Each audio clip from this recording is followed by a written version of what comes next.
Hello, everyone. My name is Robert. Welcome back to Unraveling Politics. This is a show where I discuss the political news of the day and I provide my analysis in a way that people can understand. This episode is a little bit different than usual. I have a guest that will be on the show, and he is going to be talking about like polling and demographics and the electoral college. First, let me say a little bit more about him. Joe is a friend of mine. We've been friends for 9 years now. I met him many, many moons ago, and he he and I both kind of watched the 2016, 2020, and 2024 elections. He's always been my go-to person on like statistics and stuff. He's always been very good at that, which is why I wanted to bring him on the show. And hopefully you learn a lot from him as I have over the years. I don't talk too much this episode. I kind of just let him do the talking. So I hope you enjoy that, and I'll see you after it's done. So today we have a lot of things to talk about. We're going to talk about polling, electoral college advantages, as well as some quirks about the electoral college, and then maybe some demographics at the end if there's time. So why don't you take it away, Joe, and we go from there. We talk about some polling. There's been a lot of Yeah, polling. Lots of people have talked about polling. A lot of people pretend they know what polling's about, but they really don't. yeah. So this is kind of a good time because we got a lot of polls middle and end of last week. So we're now kind of in the post-debate period, post-convention period. So this is when the polls really kind of start to mean something. Early on, they can be, a little wobbly, kind of like, it's early, but we're getting to the point now where the polls are meaningful. And what I can tell you is that Harris is ahead in enough states that are worth 276 electoral votes. So that's slightly more than she needs. Um, Most of the key swing states, which are going to be this year, Pennsylvania, Michigan, Wisconsin, of course, and then uh, Georgia, Arizona, Nevada, and North Carolina are going to be the really the only states that are going to decide this election. The other ones are probably not competitive, and if they are competitive, it's a blowout. So right now, Harris is ahead in Nevada and then the blue wall states, Michigan, Pennsylvania, Wisconsin. And Trump is barely ahead in North Carolina. It's basically tied. And then he's a little bit ahead, about a point ahead in Georgia and Arizona. So Trump is a little bit behind in the polls. People always like to say that they're off, which can be true. There's a margin of error, but you don't know that it's going to favor Trump. In 2022, we saw a lot of polls go against Republicans, especially Republicans who were Trump-like, because they really underperformed their polling, especially with independent voters, even though they got some pretty good turnout. So as far as polling, I think they show a small Harris advantage. If we look at some of the models, basically they're all showing like between like, low 50s to about 60% chance for Harris, which I would think is reasonably accurate. So Harris has a bit of an advantage right now, but it's definitely probably the most competitive going into an election that we've had probably since 2012 or 2004. Really? So you'd say this election is more competitive than the 2016 one? At least in terms of going into it. 2016 is obviously really close. 2020 was actually almost exactly about as close in terms of the tipping point, which we'll talk about some more later. Um, but yeah, 2016, the tipping point was about zero point 0.7 for Trump, and in 2020, I think it was zero point 0.6 for Biden. So basically about the same. Um, so those were the two closest elections actually recently. But in terms of going into 2016, Clinton had a bigger lead than Harris does now. You can definitely say that. Clinton was at least a few points ahead in Michigan, Pennsylvania, Wisconsin, um, about tied in Florida, a little like slightly behind in North Carolina. Um, so yeah, I'd say this is in terms of uncertainty going into it, probably since 2012, maybe 2004. This is definitely looking to be the closest. Okay. The overall swing, you were saying it was there was point 0.6 for Biden, point 0.7 for Trump. So the overall swing between the from the last two elections was 1.3%. Yeah, about a point and a half. Little bit more in the popular vote. But the electoral college was, yeah, like point and a half swing in most places. Obviously, some places swung more, like Georgia, um, and like Colorado swung a lot to the left. Florida moved right. A couple other states, I don't think any of the swing states really moved right. We'll talk more about demographics, but Yeah, yeah. Well, it will, we'll get in to terms of electoral college, it was a pretty small shift between 2016 and 2020. They both were very, very close. So, and it's looking to be another close one. I mean, the same candidate three times. So I yeah, don't think that yeah, I should be know, too right? surprising. I while we're talking about polling, I wanted to know what how far off were they in 2016 and 2020? I mean, the last two elections, I think a lot of people have said like, oh, they were way off, at least especially in 2020. It was they were predicting like a Biden blowout. I remember polls like in Pennsylvania of Biden up like 10, 12, maybe even 15%. Um, Yeah. Um, they were a lot worse in 2020 than 2016. 2016 would still qualify as a quote unquote normal polling error. Basically, like it was within the like middle 50% or whatever of like historical polling accuracy. yeah. Um, Sometimes like 2022 would be considered like a really good polling year probably. Um, 2018 pretty good also. Not any huge misses in 2018, I don't think. They were off a bit in Florida, but I think that's sometimes they get a lot of it. They only the ones that are off get attention. But they were pretty good in 2018 and pretty good in 2020. Sorry, 2022. In 2022, they even favored the Republicans a little bit. So definitely don't make the mistake of assuming that, oh, Trump is going to overperform the polls again. He might not. I mean, if Harris could overperform by like 2 points and win all the swing states, that's entirely possible. Um, so yeah, they're off by like just a small couple points in 2016. 2020, some of them were pretty bad, especially in Michigan and Wisconsin, I think. Probably Pennsylvania about the same. Wisconsin especially. Wisconsin was 2016. Wisconsin was the one that was really off by like an unreasonable margin. The rest of the swing states were pretty much within the margin of error. Um, but it was a decent Hillary Clinton lead. It was an upset, but it was not like a horrible polling. This 2020 was pretty bad though. I think that had more to do with COVID and like people responding to the phone than anything though. Probably, I imagine. 'Cause, that's the big thing that was happening that year. Yeah. The yeah, what a crazy year. And I'll tell you, this is just I'll throw this to in here, and there's no like this isn't math related. It's just how I feel. Is I feel in terms of like how intense the election is. It feels like this election is almost as tense as 2016, way more tense than 2020, but not quite as bad as 2016 was. Maybe my memory is serving me wrong, but it's definitely like tense. I think because it's close, because I think in 2020 the polls showed that Biden was so far ahead, it didn't seem as, didn't seem as tense. And also Yeah. this year was the global situation was pretty bad, obviously. Yeah, one point about in 2020 Biden being so far ahead is that probably helped down ballot Republicans who did pretty well, even as Trump was losing. Down ballot Republicans have always outperformed Donald Trump when he's on the ballot, almost everywhere, especially the ones who are a little bit less like him. Um, but they're also probably helped a little bit by the expectation that Trump would win, or so excuse me, the expectation that Biden would win. He was a heavy favorite in terms of like odds of winning in 2020. So some people may have been more willing to vote Republican down ballot to put a check on him. This cycle, it's pretty much 50-50, so that probably won't be in effect. But down ballot races are still really competitive. It's actually quite interesting as well. But we'll focus on the presidential race for now. Yeah, yeah. I was going to say we could talk about that at another time. I do have some interesting. I think I had an episode about that, like Republican control of Congress. Wait, what do you mean? I think I definitely had one about that. Mhm. Let me just quickly say, is there any sign that the polls will be off this time? I mean, obviously we don't know until the results come in, but is there anything that's glaringly obvious?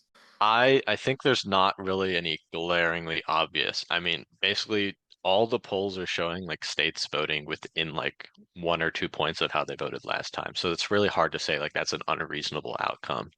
Like I said, you have Harris doing like a little better than on average, like a little better than 2020 in the swing states, but like it's almost like negligible. It's like she's probably doing like less than half a point better than Biden on average, and worse than the popular vote, which is not necessarily a bad thing for her, actually. Worse than the popular vote. I guess we can get into that later. Yeah.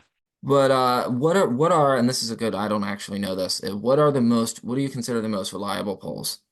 The most reliable polls, I think probably Emerson College is pretty good. They sometimes, I would say out of like the high quality pollsters, they're probably the one that is the most likely to overestimate Republicans a little bit. Um, they weren't necessarily terrible, but they had Republicans doing a bit better in the Senate races in 2022 than they ended up performing. The New York Times poll is generally quite good. Those are probably the best ones, to be honest. I would always check the 538 rating. That's pretty much a gold standard for like pollster quality. It's almost a direct correlation, the pollster rating and how good they are. So that's pretty much how I would discern what polls are worth looking at and what's not. Okay, that's good to know. New York Times and I know the New York Times just had their poll that came out. You were telling me about, off air, that Kamala was did pretty well in that poll. So Yeah. could be good news for her. What about the least reliable? I know I can Least reliable. Least reliable would probably be Morning Consult is kind of bad. Um, really. yeah, I'm not a huge fan of Morning Consult. They have like an online methodology. Some of the other, it's usually like the smaller ones that are bad. Like most of like the major polls, are, like not that bad. Like Quinnipiac is like kind of gets a bad rap because they did overestimate Democrats a lot in 2020. And they usually lean left, but like it's usually not that bad. Just assume they like lean left a little bit sometimes. Like and like that's the thing. Like don't like it's definitely worth noting. Like some we know like kind of know like some pollsters lean left or lean right a little bit, and like that's fine. Just but definitely like don't get into the trap of like just adding points to one candidate or another by default, because that's where you get into trouble. Because it's usually not just like a blanket. Oh, the polls are systematically off, for one candidate. It's really basically impossible to predict that being the case. So that's just the trap. But most of the polls are okay. If it has a low pollster rating, that's basically the easiest way to tell that it's bad. But I don't like Morning Consult very much. I'll say that. Okay. Because I know Rasmussen, they always lean to Oh the yes, yes.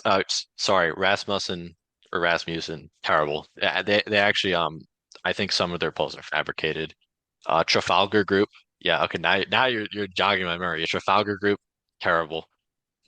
They also like don't have like real methodology. They almost like make up some of the numbers. So those two definitely just like almost don't even count. And then I think it doesn't, I remember at least maybe it was 2018 or 2020. Doesn't Fox News tend to lean to the Democrats like they're polling, or is that Um, you making that up? they might a little bit. I mean, I think it's easy to have a little bit of a skewed perspective about that just because the last two presidential races have happened to like most polls have leaned to the left. Maybe a little bit, not necessarily like by a massive amount. They've been pretty close this whole cycle, so I wouldn't necessarily assume that Fox News leans to the left. But I mean, any poll could be a little bit off in either direction. Right. So I don't think Fox News is systematically to the left. I don't think so. They can be, which I guess is true of any poll. Yeah, And yeah. and I'll throw out there, and I'm sure you'll agree, is that no matter how good a polling sample is, first step is getting a good sample, which sometimes you don't get. But even if you get the best sample, and then you get the best results from people, and it's perfectly represents the country at the moment the poll is taken. One, they can change their opinions, and two, they could lie. They could say that they don't actually support who they feel, or maybe they don't know and they're embarrassed, so they just want to come up with an answer. That totally happens too. And of course, there's all the other, even if you don't have a perfect sample, there's or if especially Modeling turnout is tricky as well, like knowing exactly yeah, who's going to vote. And that's definitely going to be a factor in this election. I think it might benefit Harris to have lower turnout. That might be a little counterintuitive to like the sort of traditional Democratic way, but Harris is going to do a lot better with I guess we're getting at the demographics a little bit, but Yeah. Harris tends to do better with college educated voters. Um, Whereas Trump has improved a lot, both mainly in 2016, he surged really with non-college educated white voters, especially. And then in 2020, he didn't really gain that much with that group, but he did gain with non-college educated minority voters. And he's probably going to gain with both of those groups again. How much will be a key factor in deciding the election, but as a general rule, one big disadvantage of this strategy or coalition is that those voters are less likely to turn out. Um, College education is a that and like income and a few other factors. I mean, whites are more likely to turn out than non-whites, but that's also a proxy for some of these other factors is they're more likely to turn out. So in a lower turnout race, you're probably going to have a higher college educated percentage of the electorate, which is almost always a benefit to Harris, at least in this election. So we did see some relatively high turnout on just one day of early voting in Virginia yesterday, but we kind of don't know how it's gonna. It might people, a bunch of people vote at the very beginning and then it kind of tapers off in the middle. So we will have to see early voting numbers. It's easy to get caught up in them. They're not perfect, but they can give you a little indication, especially in the states that have party registration. That's really the best indication is what you'll get. Like Florida and North Carolina have party registration for their early voting. Yeah, so lower turnout might favor Harris, but I think this will probably be a little bit lower turnout than 2020. With Biden, with it not being Trump versus Biden again, I think it might be a bit higher than it was going to be though before the candidate switch. Yeah, which I remember in 20, we were talking about a couple of months ago before Biden withdrew. We think we both agreed that turnout would be lower in this election, but maybe not as low as 2016. Yeah. So I mean, that it's probably not. It's almost probably definitely not going to reach the 2020. 2020 was the highest turnout election ever. We saw turnout dip in 2022. It wasn't that high. It wasn't like super low, but it was not like nowhere near the 2020 like spike. So I would probably assume we're going to be somewhere in the middle of 2016 to 2020. Definitely shouldn't be as low turnout as maybe the Biden contest is looking to be. yeah, that's what I was figuring. You also had something about to mention. You told me about a primary in Washington. Yes, so the Washington primary is kind of an interesting indicator. They have sometimes it's called a jungle primary, top two primary. Basically, people can vote for both parties in the primary, and just the top two, irrespective of party, basically become the candidates for the district in November. So if you add basically one strategy for predicting the final results is to look at all the votes cast in the Washington primary, basically add up the Republican and the Democratic candidates. And that margin is somewhat indicative of the result in Washington. And from the result of Washington, which is very blue state, you can sort of reverse engineer the result for the whole country. And so I believe this year the like kind of reverse engineer was about Democrats +3, Really? which is actually probably a really close race if it's exactly that. Now, there's definitely just like any poll, there's a margin of error with that. It is not guaranteed to be Democrat +3 in the popular vote. I mean, because of the Washington primary, that's just like one indicator. Democrat But Democrat +3 from the last election or overall? overall, not from the last I was election. gonna So say the from last the last election election, that would be a was, landslide. I mean, that would be yes, huge. that wouldn't be very close. Yeah, I mean, probably wouldn't be enough to win Florida and Texas. Maybe not. Probably not, Prob but if probably not, but they definitely win all the other swing states. but So yeah, if it was that would be +3 from that the would be a last one, comfortable victory. Yeah. but if it's +3 overall, would that be enough for Kamala Harris? I think that might I just think that would be enough. As we'll talk about, the Electoral College favors the Republicans, but it probably won't favor them as much this time as it did the last time. Maybe not even as much as it did in 2016. Because of some of these changing demographics and Trump's coalition, which is really kind of unique, uh, very different from really any election except the last two. Um, it's probably going to be a bit smaller this time, although certainly the it will probably favor the Republicans at least a little bit, as it has recently. Yeah, well, let's move into that. So the Electoral College advantage, it's well known. It seems to be well known that the Electoral College has advantaged Republicans because in the last 30 years, the Republicans have only won the popular vote one time, but they've had two presidents and they've won three elections. So you kind of said this time you don't see that advantaging them quite as much. Probably not as much. Definitely enough that it could make a difference, though. Harris by no means is guaranteed or maybe or necessarily even favored to win if she wins the popular vote. If the popular vote's like really close and like Harris wins by like less than 1 point, she's very likely to lose.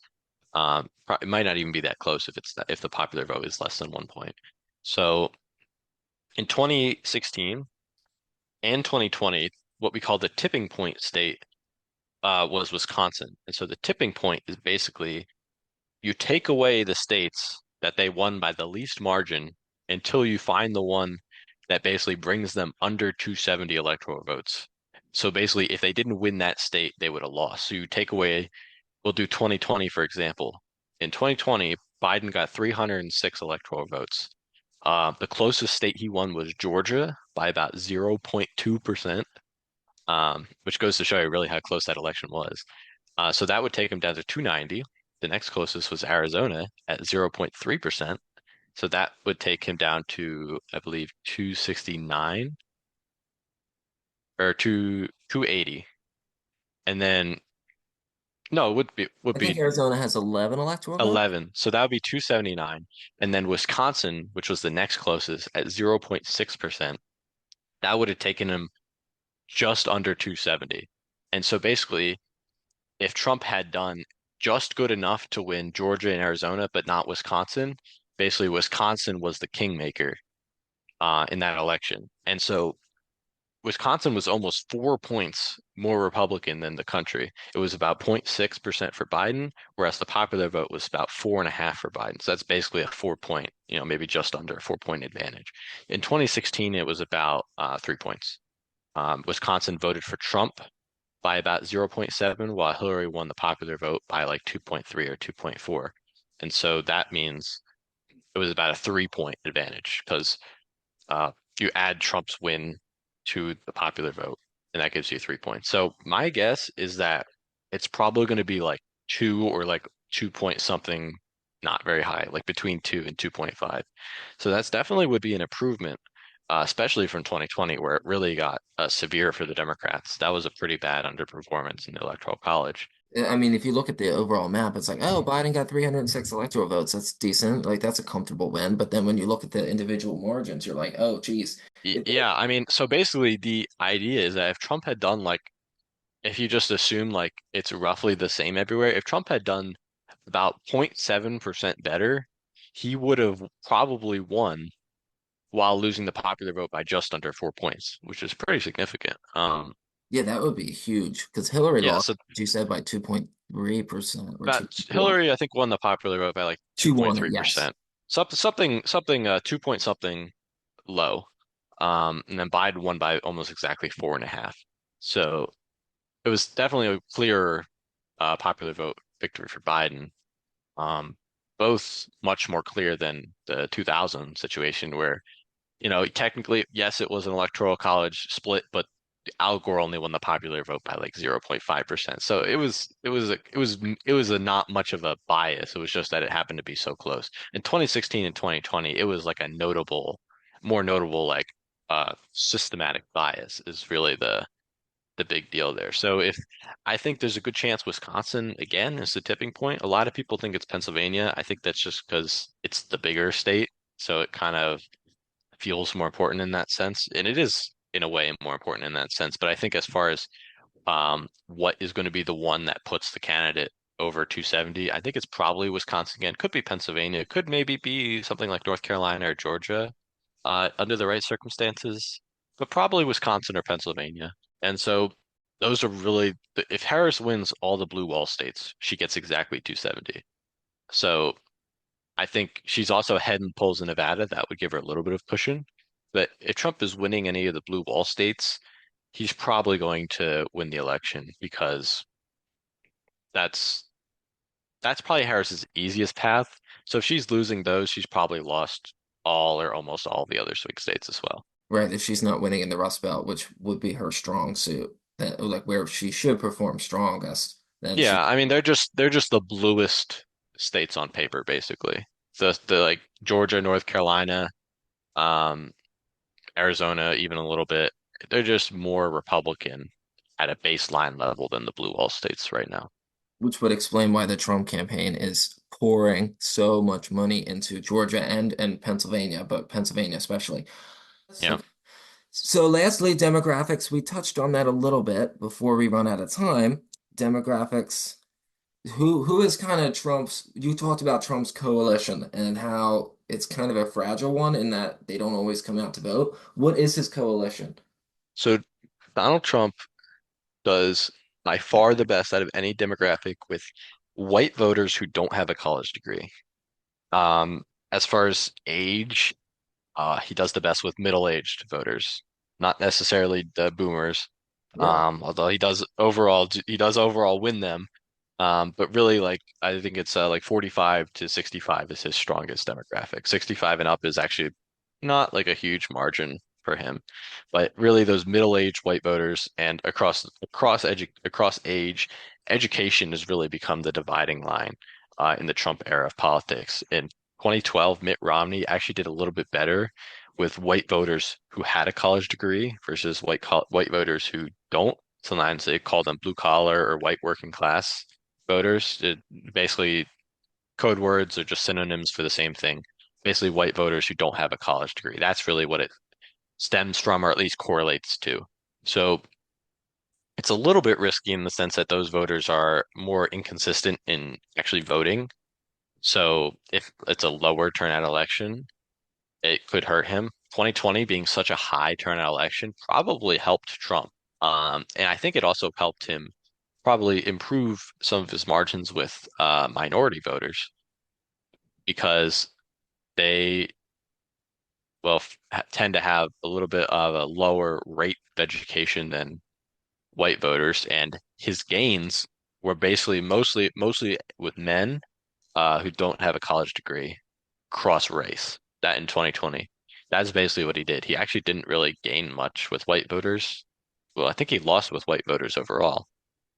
Like he did worse in 2020 than 2016. For all the talk about Trump's appeal to race and whatnot, he actually is really mediocre when it comes to how white voters see him. He's actually done a bit better than some past Republicans have with minority voters, although that may have had a bit to do with Obama, especially in the 2010s elections. George Bush did better. Probably George Bush did do pretty good with Hispanic and Latino voters, but education does also hurt him in the Electoral College.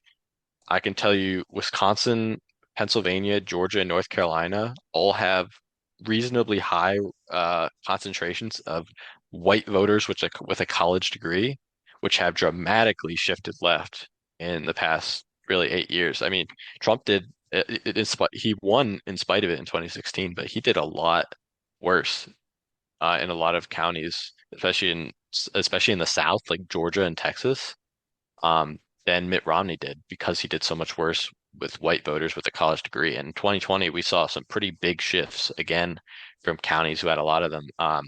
Georgia, as may know, was kind of like a somewhat of a surprise flip, especially given how close the election ended up being.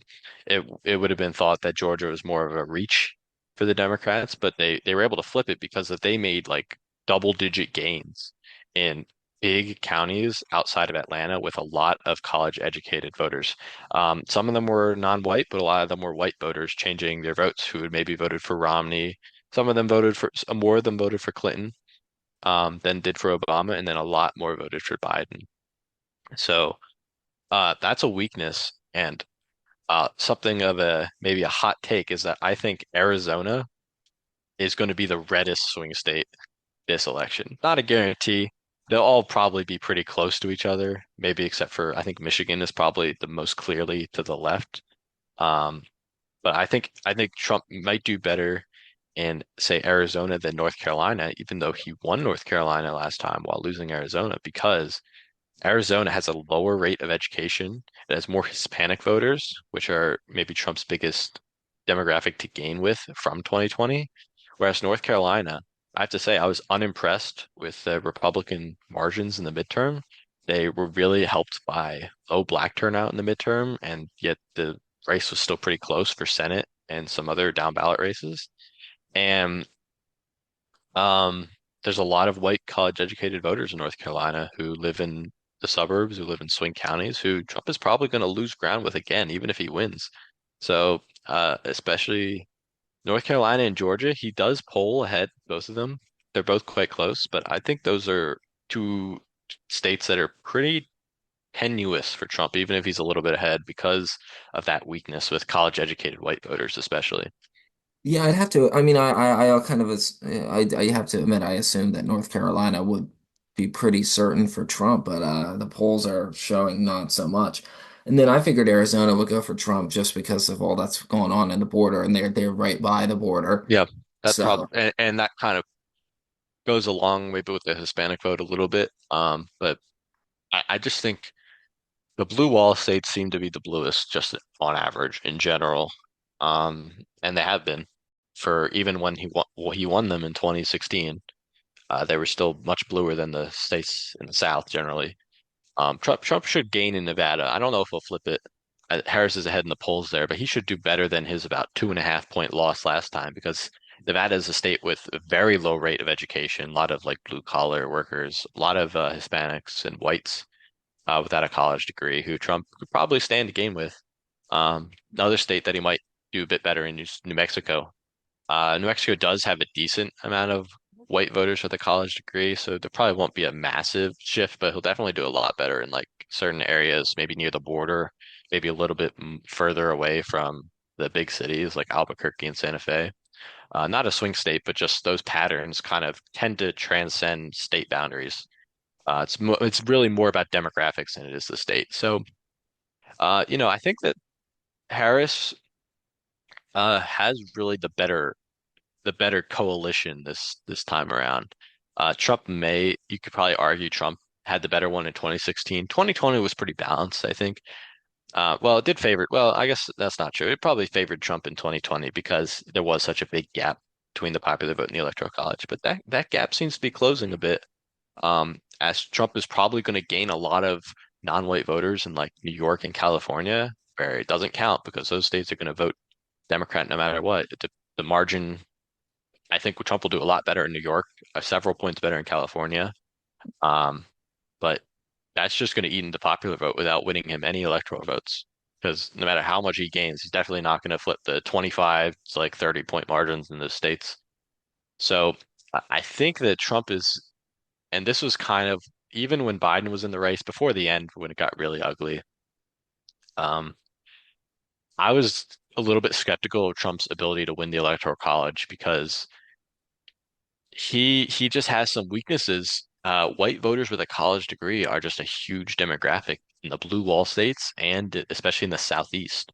I definitely think the Southwest is probably his best shot to maybe flip some states, gain some electoral votes, but he probably has to really crank out the numbers with white voters without a college degree because there's not too many minority voters he's going to gain with on the blue wall because really the voters who decide that are mostly white voters with a college degree who he's probably going to do worse with than last time, and he did lose all three states last time. So he's really got he does have his work cut out for him, and he's still behind in the polls. So um, yeah, I think that's most of what there is to be said. There's a bit of a advantage for Harris in this race, but still really, really competitive. Would not be too much of a surprise at all if Trump wins, but he's behind for now. yeah, you answered a lot of my questions. We have like 30 seconds left. Is there any last? Hope to have you on the show again before the election or right afterward. Is there any last words? Yeah, just keep watching the polls and we'll see how they move because there's still a while to go in this election. It's felt really long because of all the craziness, but there's still a ways to go, so things could change. So definitely keep up with the news and the polls. I think that's the best way to follow it. All right, that sounds good. Thank you very much, and hope to have you on the show again soon. All right, sounds good. Well, I don't know about you, but I really enjoyed that. It was a very productive conversation. I think I learned a lot, and I hope you did as well. Next episode will be on September 30th. We will be discussing whether Congress is going to be going into a government shutdown. We should know by then. And then we'll be looking at the presidential race at that time, because going on from here on out, things are going to change pretty quickly, I assume. So we'll go from there. Thank you for listening, and I hope you have a great day. Bye-bye.